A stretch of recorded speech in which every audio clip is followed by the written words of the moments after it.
Welcome to another episode of Behind the Dreamers. I'm Jennifer Loading, and we are talking to the achievers, the creators, the magic makers, and the dreamers. These are our friends. These are your friends, and they are living the extraordinary. Well, here we are, another episode, and I've got an amazing guest on today. I am super excited to welcome him onto the show, but just to give you guys a little bit of teaser of who he is. As a former network executive at MTV Networks, my guest discovered talent and developed new ways to support their goals. He pioneered how brands and business owners could contribute to their public narrative by making them stars and producers of their own television series. Early hits included Punk'd, The Osbournes, TRL, Eighth and Ocean, Wild 'N Out, and The Challenge. Since then, he and his team have continued to be well-trusted connectors who develop and distribute original content across all media platforms, especially podcasts, which is exciting. So before I welcome him on here and tell you who he is, like that just ought to get you excited right there. All that stuff right there got me excited. But before I get him on here, I need to do a shout out to our sponsors. So today's episode is brought to you by Walt Mills Photography. If you are a creator needing post-production, consultation, or promotion, Walt Mills is your guy. Whether short films, YouTube production, photography work, or a new headshot, he can help you find a solution to fit your needs. To learn more about him and his work, go to photosbywalt.com. We also want to give a shout out to our friend Chris Clow of Upbeat Media Production. If you are in need of turnkey special event production, Clow is your go-to. To learn more about him, you want to go to upbeatmediapro.com. We love Chloe, by the way, Vinny, because every now and then we get him on our recordings and he's always the little fun add-in to the studio. So we have fun with him. Chloe's the pro to know, huh? Yeah, he's the pro to know. He does event production and does a lot of the big events that you guys are familiar with and out there like BuzzFest, all those kind of things. The ones we talk about, yep. Ones we talk about. But anyway, so my guest today, Vinnie Potestivo. Did I get it right? Did I get it almost right? I think is an Emmy Award-Winning. I think you got 3 out of 4 syllables. Close enough. Okay, almost. Potestivo. We got it. All right. Is an Emmy Award-Winning media advisor who helps clients leverage their media exposure, find fame, and make an impact. He's the editor-in-chief of I Have a Podcast and is responsible for discovering and amplifying the voice of independent podcasters worldwide. This is what I think is so neat, Vinny, when I was looking at all the work that you've done.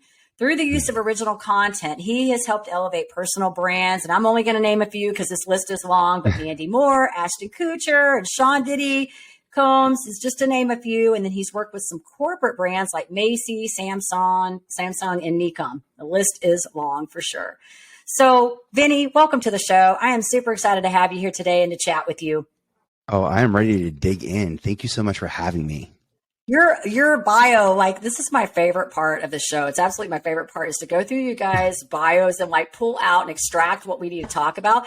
But then I get these just incredible bios and I'm like, what part do I leave out? What do I leave out here? Because there's so much great stuff. You have worked with so many incredible people. And I've looked at some of your stuff. So I've already kind of researched you and dug into your notes to see all this. And so I'm thrilled to chat with you today and just to learn about your journey and what you're doing and where you came from. So it's going to be fun. Oh, yeah. I'm glad we're doing this now versus 25 years ago when I was in the thick of it at MTV and we were following our gut and intuition and the communication that we could have between each other. And looking back now, I look at all the mistakes and successes that we had, they had, and make sure that we as business owners don't hit those mistakes. I really believe in the power of content. I've seen how a TV show can change Ashton Kutcher's life, Sharon Osbourne's life, Jessica Simpson's life. I've seen how TV can do that. And the power isn't in the show. The power is in the audience. And now that we have the ability to own our audience, no one owns podcasting. That's the best thing about podcasting. No one owns podcast. A couple of big companies, but nowhere close to owning the category. And we are building this podcast industry brick by brick, bringing our experiences from many different types of career fields. I appreciate the podcast economy. I love how podcasting economy fractures the global economy, how I can find articulate, well-spoken people who who know how to create and research and produce content in every market possible now, from science, nursing, math. I mean, I literally can go down the path. And if I was booking talent at a news station, at a local news station, if I needed, it's tax season, I'm looking for the most articulate, person to come in and talk about taxes or relationships or home buying advice, I would be looking for the experts who are actually doing it in their career fields, who found the way to stand out, and specifically in podcasting because of the reach. So that's a brilliant way to stand out nowadays. And we have so much control over where we get discovered and how we get discovered. And I really love using this word ownership over and over again, because I didn't have that at MTV. The thing you have that Sharon Osbourne doesn't have is a show. You own it. She doesn't. She doesn't own any of the shows that Jack Osbourne sold. Plenty of shows after the Osbournes. He doesn't own those shows. That's not how, unfortunately, that's not how the media market, the mass media market in America works. It works differently in other countries. There are reasons why people sell shows to, in Switzerland, for example, or in Sweden and other Nordic countries that allow the creator to retain rights and then come back to America and license them instead of selling them. So I love helping independent creators figure that out, because we are the business owners. We are the brand owners. I learned from Beyonce and Ashton Kutcher and the best of the best who had to go through TV to get their stories seen so that they can make the change that they knew they were capable of making. And I love that I get to do that on this side of content now. Wow. And I think what's so great about this story too is that, you've kind of walked that walk. You've gone through it and sort of learned what's the ins and the outs of this. And when you were talking about finding those people that in real estate or accounting, whatever, I'm like, you're probably pretty good at that too. I mean, you can probably spot those people out. You're like, I'm going to dig through this. And I think that's a great talent, right? Like, it's a good talent, because there are a lot of, and I think it's in everything that we do. There are a lot of people that are really good at what they do, and there are a lot of people that are not so great at what they do. So, and you have to have that eye for saying, who are those people that I can really help take from this point A to this point B, right? Oh, my mind is like ping-ponging names and shows right now. For years, that's what I did. I had this skill set, and I would wait, that I loved, by the way. I had a skill set that I loved, that I learned too.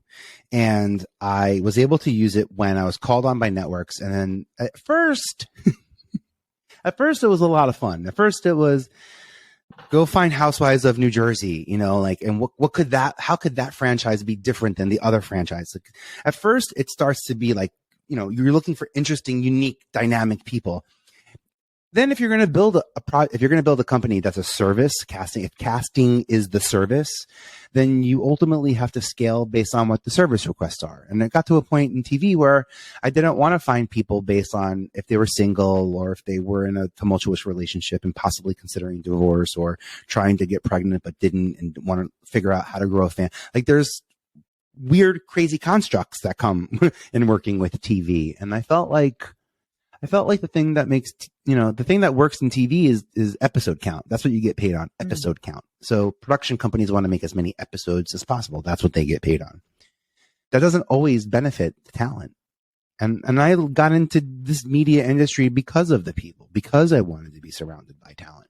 I didn't accidentally fall into casting. I got pushed into casting because all I would do is meet new people. Also because I didn't know a single person in the industry. So the only thing I could do is meet people. It's like I had no skill set other than trying to meet people. That turns out to be a pretty good skill set. Networking turns out to be a pretty good skill set when you're hired to find talent. And the coolest thing is that I was director of talent development at MTV. I can name hundreds of people who now have that title, and they're running HR departments. And I think that's so cool that casting and HR are so closely aligned, especially in the words we use, talent, our company talent.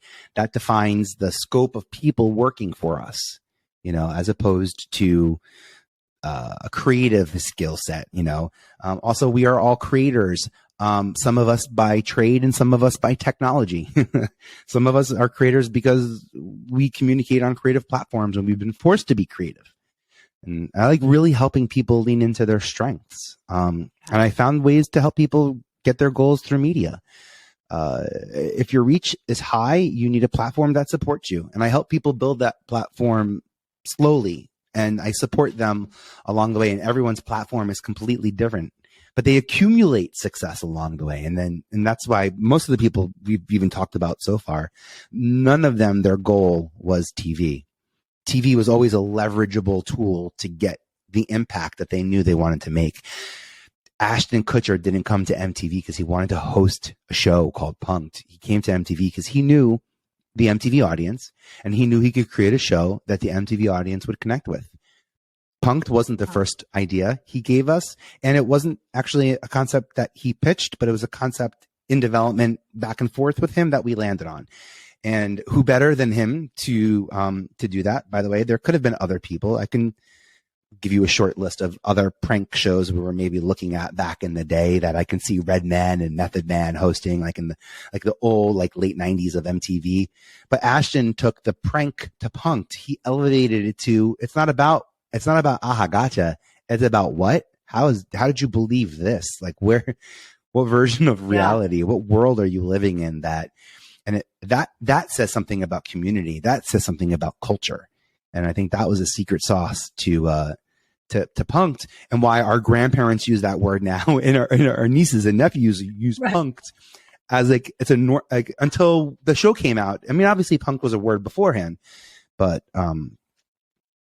it didn't quite have the meaning, the elevated meaning, that it means now. And to work with those 1%ers to see how they were able to be successful in their current projects and then leverage those projects.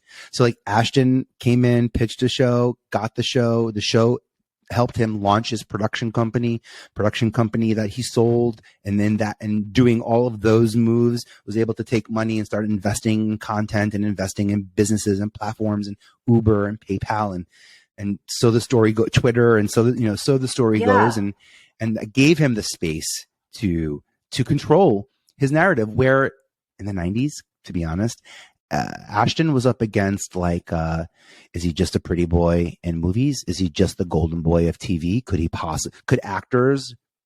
a model turned actor possibly create something that would generate this amount of revenue and community and content? And the answer is yes. And then we did with Jessica and Sharon, the three most unlikely people to be successful. And I watched them turn their actions into their success.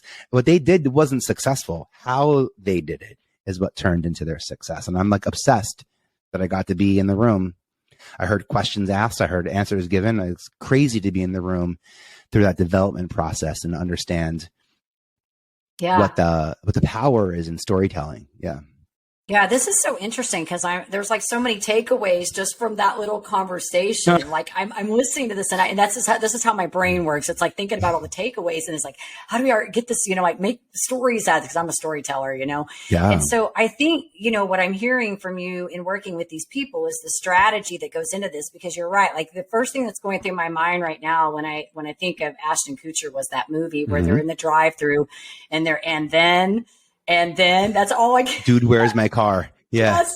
That's what's going through my mind. But he's a business person, and I think that's what I guess the thing I'm saying here is that there's no easy path to success, no matter what it is you're doing.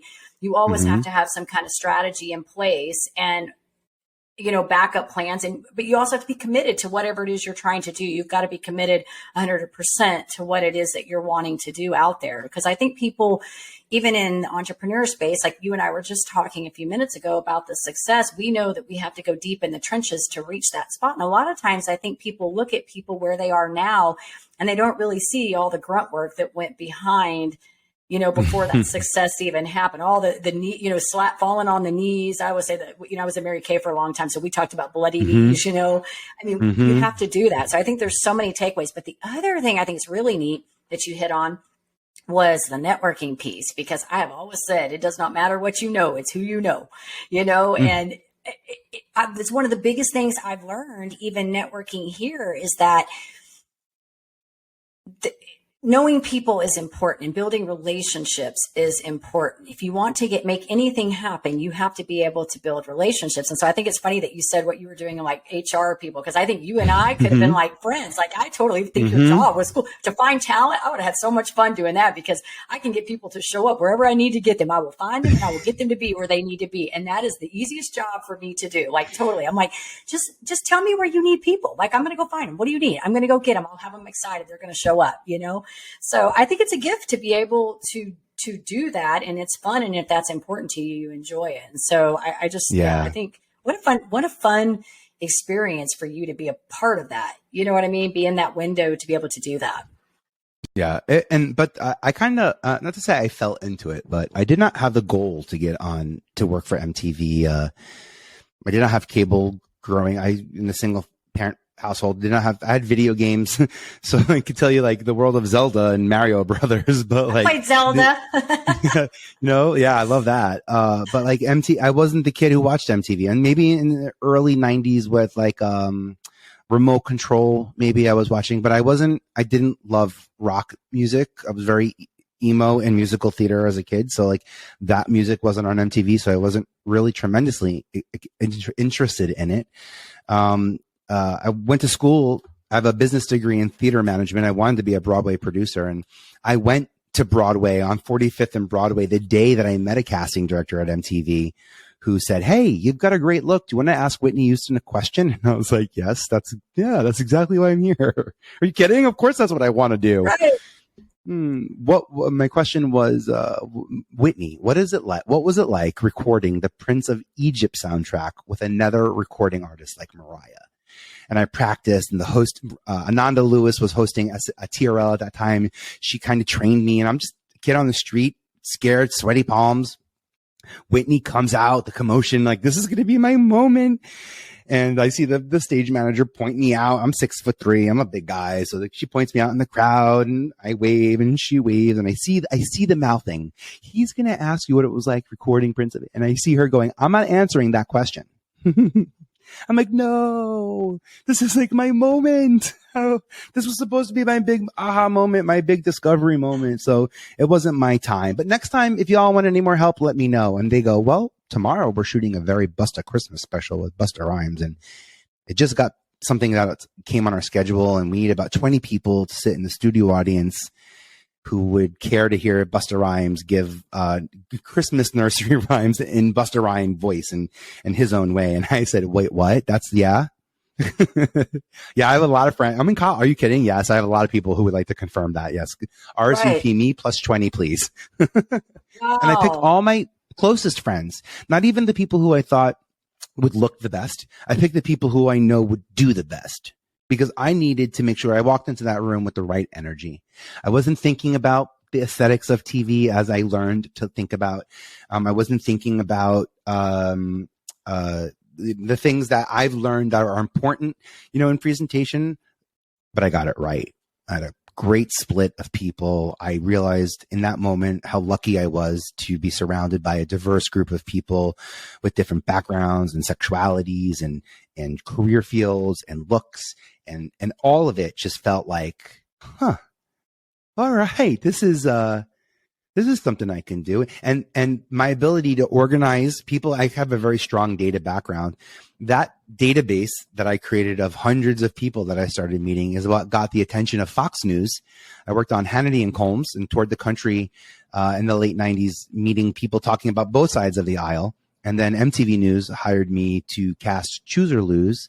And then in 99, they wanted to launch the talent development department. They wanted someone to help Rod Asa, my boss, who's a true visionary and mastermind when it comes to unscripted programming. It was him and Sharon Osbourne, him and Ashton Kutcher, him and Jess Simpson that came up with these concepts. I mean, I've learned so much from him, such an empathetic and compassionate man, that I'm so lucky that I learned from someone like that. But of course I did. That's who I'm attracted to. I'm attracted to emotionally connected people, creatives who listen to the inner voice, who work hard to externalize that. Creating is taking a concept and getting it out, right? So whether that's to thousands or one-on-one, the act of creating is in to out. And that's a powerful communication tool. So as long as social media and digital media and all these media platforms keep inventing new ways to stay in touch, as long as we have social audio on LinkedIn, and now we have Pinterest TV, and we have podcasts on YouTube, I will always be inspired to create content because the formats are changing. And to be honest, I hate saying this, I do the same thing. I like talking about addiction. I like talking about recovery. I like talking about the things that I experienced as a teen because of my parents, the trauma that I went through that gave me the superpowers to put people first, to quickly identify the star in the room, to know my value and be able to defend myself. I keep thinking of like all the horrible things that we do that I was able to own, and I had no clue it was going to happen. But at MTV, I felt heard. A 19-year-old, a 20-year-old version of me, and they're saying, "Well, who should host this? What do you think about that?" And it was part of it. And I'll never. And also, TV was different in the 90s. I had the eyes of youth culture. You know, the youth culture wasn't split between TikTok, Instagram, YouTube, Netflix, Disney Plus, Peacock. You know, they were watching MTV. In fact, parents were watching MTV because that's when pop culture news came out, was like 3:30 to 4:30 on our live TRL show. And that ability to tap into an audience that's moving, that's creating, that's taking action. I find that audience in podcasting. That's what I'm most excited about in podcasting is the action that comes out of it. I've been through my entertainment phase. I've been through my walk in the heels of the women, the housewives of New Jersey. If you want to feel what it's like, I've done that part where you get to sit comfortably in your couch, get your ice cream, drink your wine, finish your dinner. I've done that part. But now when you hear my voice, be propelled, to be inspired, to take on responsibility, to be part of someone's, actions and contribute to a larger conversation. That's so awesome, Vinny. You were giving me chills. Like I just think your story is so neat, and I think just thanks. I always talk about, when I work with people about our paths not being linear, like when you said, I sort of kind of fell in this, you just happened to be at the right place at the right time and sort of kind of fell into this and you've evolved as, along the way. And I think that's what's so great about what we do, because if you really start dissecting all of the pieces of the work that we do, they're different things, but there's little pieces of them that all really overlap. So you probably, you've just had this, I'm listening and I hear you had this gift of getting the right people, finding the right people and helping those right people, right? So that goes all the way back to you organizing those people to show up when you needed to get them to that event, right? Like getting the right demographic and all of that, the right people there. And I think that's a gift. I think that all of these things that we do, it's really finding where we're good, and then how do we take that and evolve that into our purpose and our passion. Like, right, for you, it's finding these brands, helping these podcasts. And I think I just love it. I think your story is so awesome, and it's fun to hear you talk about it. Like, this is why I love doing what I do on this podcast, because I just love hearing the stories. I like hearing the journeys of where people have just moved along and evolved. And so congratulations on all the work that you've done and that you're doing now. Thanks. Well, first off, a shout out to the therapists who helped me reframe my history in a way that empowers me. That's what happened. When I was 19, I basically, someone told me that we had the power to change our stories, and that the version of the story I was telling, when people say, "Hey, Vinny, who are you? And tell me about yourself." I mean, I would say things that I wouldn't even say on this podcast, knowing that I can't believe I would talk about myself. I would never talk about anybody the way that I was talking about myself. It was a weird feeling when, by the way, I had that feeling last year when I was, you have a great camera and it seems like have great connection. I realized I was using a 720, not high definition camera. And I'm like, wait, I'm the person who's putting myself in not HD. Like, I'm the one who's not being crystal clear, and you can't see my eyes in this video because I chose to put me. I would never choose to put a guest in something less than. What am I doing, Vin? Part of that is the defense mechanism, the coping mechanisms of putting people first. I show up for other people before myself. It's very hard for me sometimes to invite people to things that I'm doing. For for lots of reasons. I blame it all Sure. on my parents because that's what they tell us to do. It's not really all their fault, but mostly, mostly, right? And I think that I'm joking, by the way, when I say that. Yeah, And I realize though that I can't wait for how about this? I'll get back on track. I can't wait for my parents to give me what I'm looking for, because they weren't capable of giving it to me because of drugs and relationship issues. And I realized that I had to take matters into my own hand. When I went to school, I changed the spelling of my name from Vinnie with a Y to an IE. Now I'm accepting my sexuality, and I'm making it part of who I am. Not a small part, but a proud part of who I am. Sure. My name is on my company. I talk about what a journey. Like this has been, and there's something in my industry called LMNO, leave my name off. Like I'll do the work, but LMNO on credits. Like I'll get paid, but don't put my name on it because I don't want to put your name on there. Huh. Let the world see what. I never understood that, and I couldn't be prouder to be partnering with people. And I look back at unscripted TV and like Jessica and Ashton. I trusted them to go ahead and make great content that I didn't tell them what they made decisions, and we sort of got to make something of it. Podcasting is similar to me. I don't get to tell you what to ask me. I don't get to tell you what questions come my way. Right. I don't even have final control in this episode, which is why I love it, because I have final control too many times in my life. And I'm like, am I over editing myself? Is there?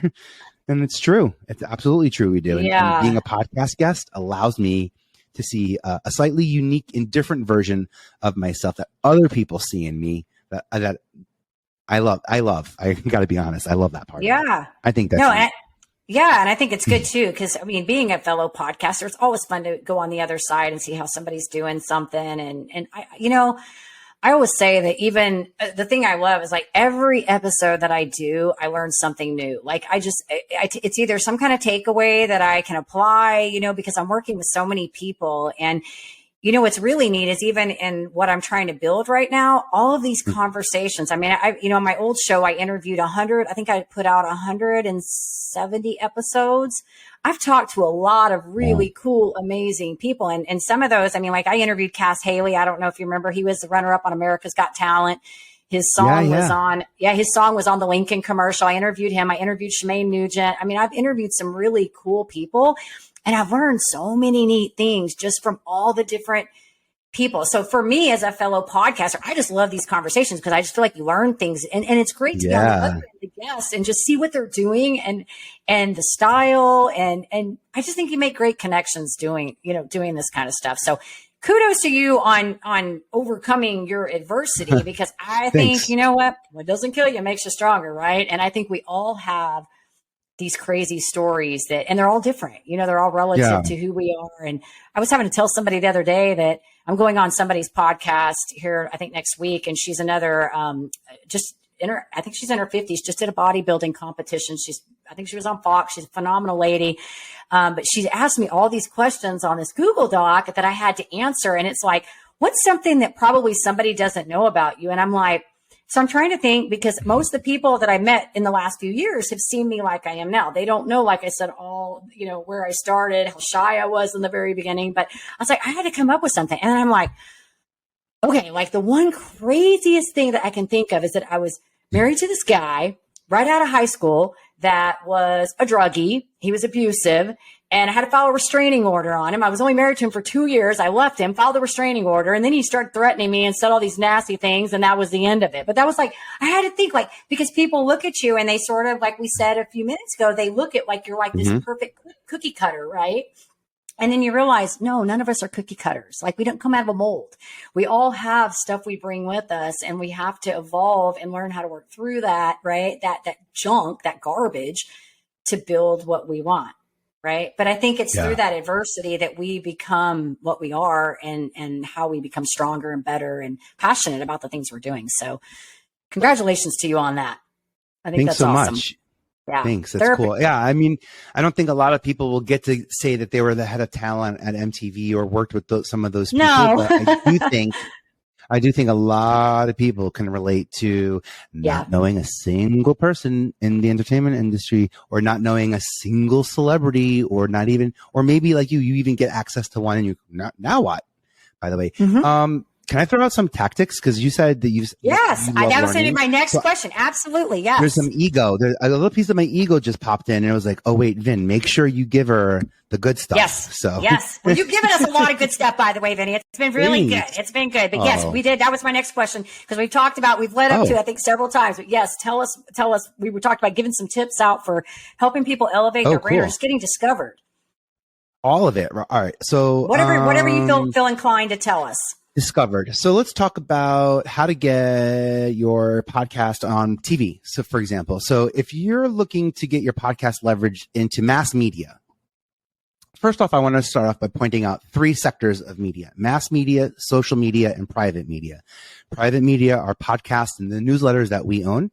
Social media is both, what's the word that they use? Centralized and decentralized. So like all your normal Instas and TikToks, and then all the new ones that are popping up that aren't owned by a single company. And then good old traditional media, which generally is news, television, magazines, and print.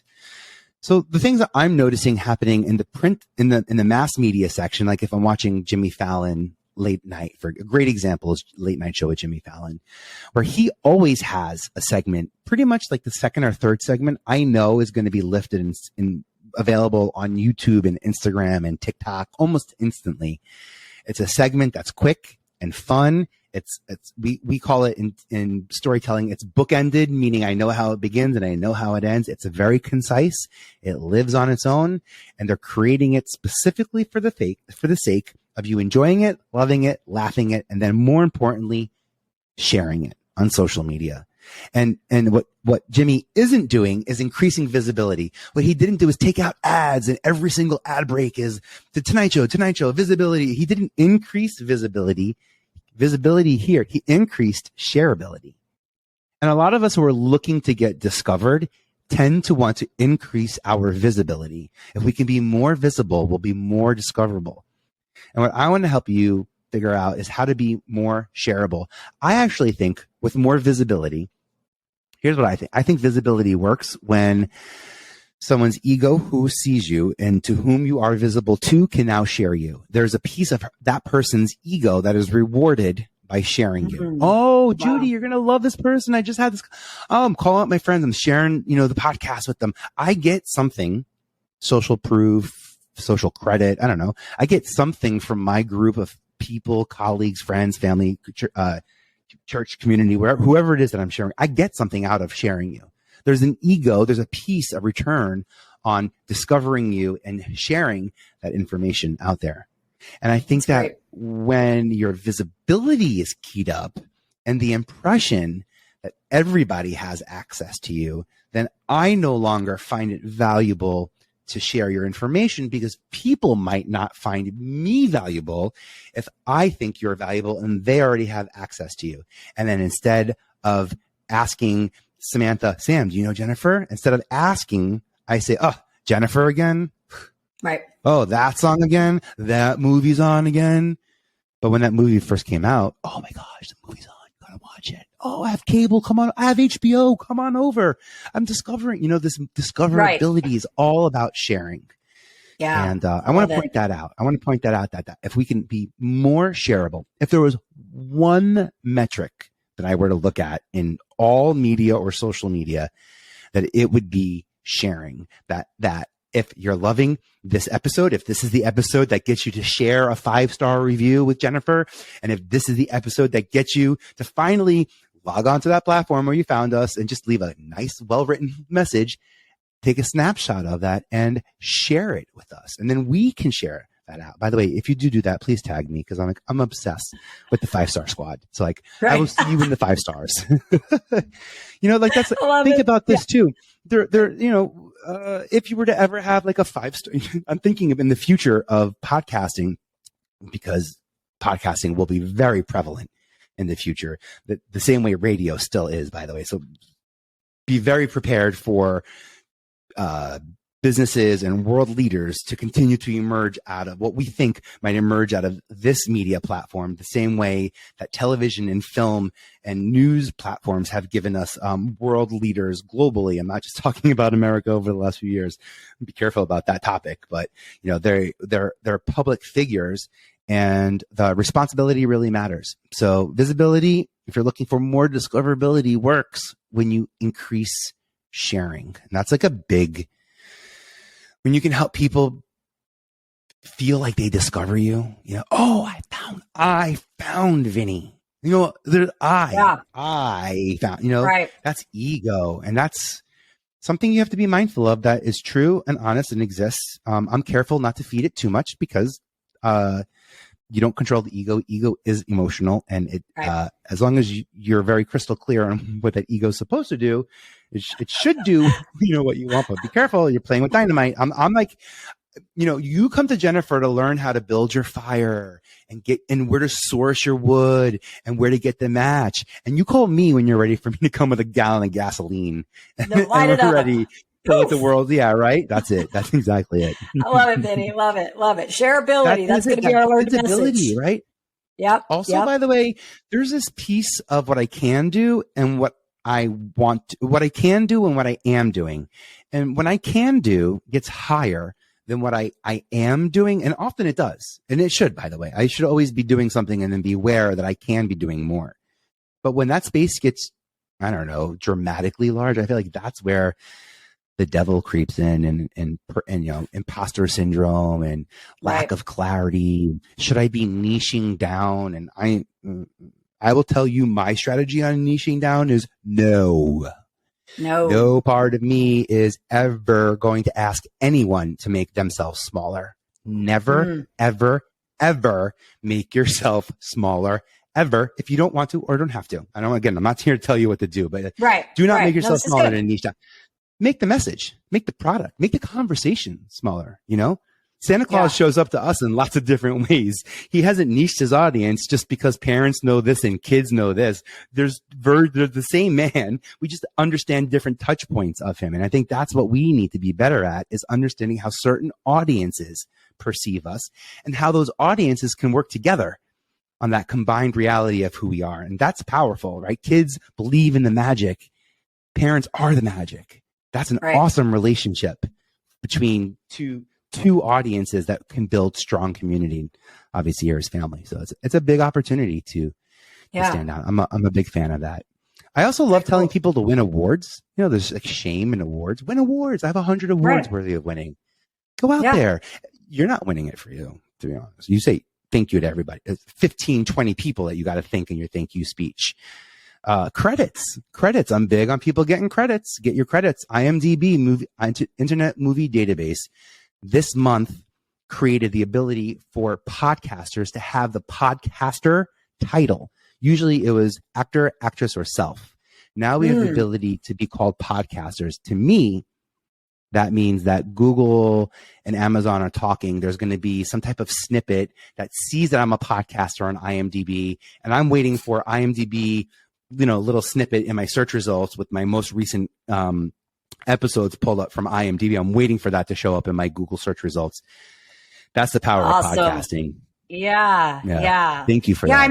I'm hearing a lot of, I've got a lot of friends in podcasting too. And so I'm hearing a lot of things about it really growing, because, you know, there for a while we thought it was kind of staling out because everybody's got a podcast, right? But then I keep hearing that this is where it's at, and they're moving it onto YouTube and stuff. So I think the big thing I'm hearing here, and I agree with you on this, because it's kind of, I think, having done, not that I'm a pro at any of this, I'm obviously not, but I do agree on this whole shareability. And I know what you're talking about on the Jimmy Fallon, because I see those clips and I always laugh at them. I just saw one the other day with Dolly Parton on there. And so, oh, so good, that one. Yes, the one where she tells the joke. Yes. Wait, they're so brilliant. These pieces are so brilliant that in the beginning, I think the idea was we'll show the public this, and then they'll find it on Instagram, and then they'll be excited to find it on Instagram and they'll share it. I think now we see it and we go, oh, I can't wait for that to go on Instagram so I can share that with so-and-so, because I know they didn't see this. It gave me the opportunity to discover the Dolly Parton clip, by the way, and send it to a couple of people on Instagram. That's what I'm talking about. The power of sharing. Yeah, she's so good though. Yeah. He's so good with her too, though. They're brilliant. Yeah. Well, and it is smart. I mean, it's kind of like one of the things I learned even in the very beginning that, when you're doing these podcasts, you really got to work with the people too that are guests on your show. And so that's why I always say, my goal whenever I do a show is I want to make sure that my guest has a great experience when they walk off, because there's no point in us just going on each other's podcasts if we're not supporting each other either. You know what I mean? Yeah. And so it's really about how do we help each other and support. And so I think, you're saying so many things, but I really love the shareable thing. And so thank you for sharing that. You said a lot of great of course. things, that's the one that's sticking in my mind. And I'm always thinking about Power that of when you're sharing. thinking clips. How do you put something out there that people are going to look at and go, hey, this is really good. I need to share this. So you're doing some good stuff. You mentioned, because you say you called yourself a storyteller, and we talk about having stories. So here's one piece of like implementable advice I want to give. If you've got a lot of stories, if you think a story is relevant and you might want to pitch it to an editor, maybe on a blog or a newspaper, position yourself as the source, not the story. Position yourself as a credible source. And here I have I don't say a 5-rule way to do it, but when I'm meeting people who don't know me, who might understand what I've done if they care to look at some of my history or bio, but sometimes I don't even get past that first sentence. So here's my 5 kind of magic way of doing it. I say, here's the first 2 things I've done. I've done these 2 things in the can. You can't touch them. I've got something right now on my plate that you could have an impact on. What kind of question, what kind of answer, what kind of soundbite would serve you if I were to ask the person who I'm about to sit down with, how could that help you? And also, I have 2 more people in the future that I've got, planned. So I'm able to say, here's what I've done, there's what I'm doing, and here's what I've got going on now. And what I'm trying to do is give you the ability to see my past, so you see how credible I am at showing up, being consistent, creating content that hits air and wins awards and makes impact. I need you to see that so you can believe what I believe can come from the podcasting world. Because I'm asking for faith. I'm asking for grace. I'm asking for space to believe in something that isn't quite there yet, but is quickly growing into it. And for the people who say it's a small, and also this space is growing, we're in it. We're the ones. How many episodes have you had? This show, I think we're on 48. Well, actually, I've recorded episodes.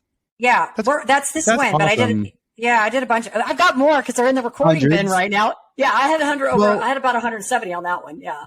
I've got a lot of people. Your episodes. It's your episodes that are expanding. It's your multiple podcasts and your multiple episodes that are making this industry bigger.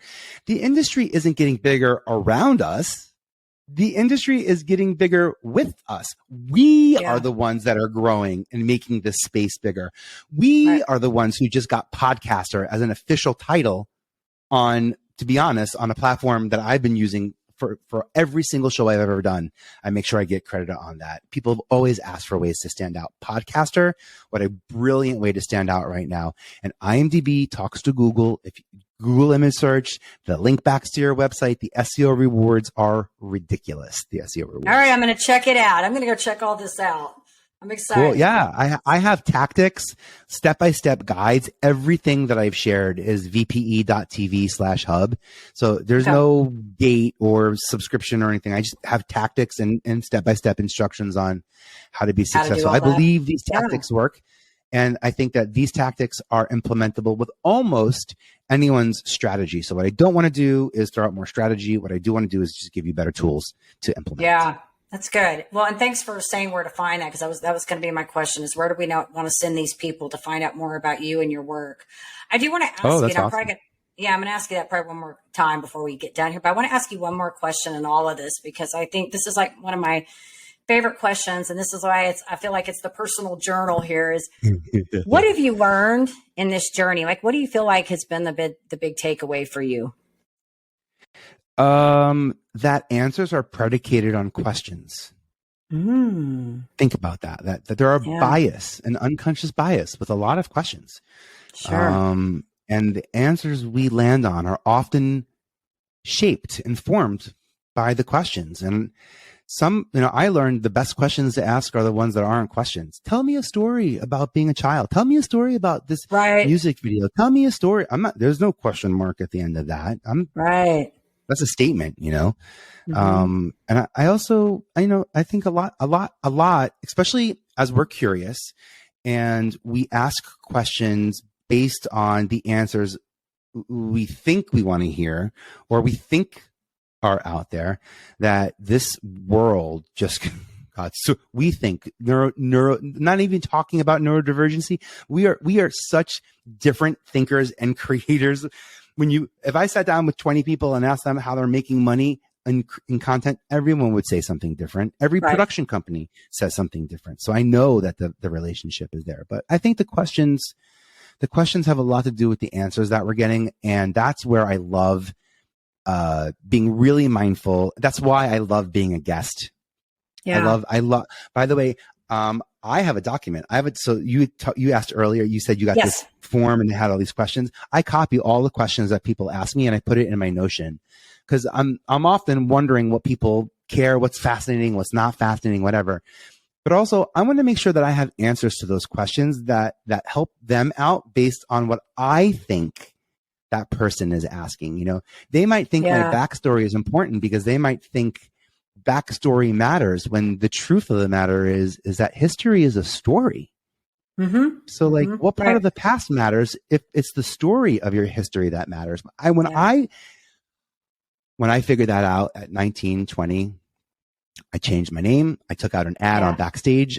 I said, I want to be a casting director. And then my career was off to the gates. Right. That's not even that's not even the right phrase, but you know what I'm trying to say. Out of the gates. I think this is good. And I think you said something really good about the questions, because I do think that's important. And it's funny that you were talking about the statements, because that's one of the things that I have a friend here that worked, there's a podcast studio here in Dallas, and they're called Real News PR, and they do a lot of work with the TV, the stations. And so the guy that owns it used to be a reporter here. And, you know, we always joke that, like, or I don't say joke, but if he needs somebody for like Fox or CNN, he can find them. He can get a guest to get on there if he needs to get them. So one of the girls I know out of there, I know several people, it's how I got Shemaine Nugent on my podcast, was through there, because I knew people in there networking. Mm-hmm. And, one of the girls in there was a reporter. She actually covered Sandy Lake we're talking about the hurricanes earlier. Now Hurricane Sandy. Right. I don't know why I said Sandy Lake. Hurricane Sandy. Yeah. Is that what it was? I'm like, where did I get Sandy Lake? Wrong story.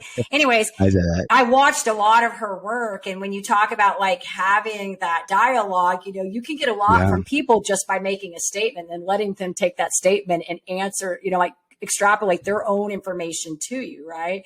So just saying, tell me about that. Tell me about your days at MTV, right? And then you can go.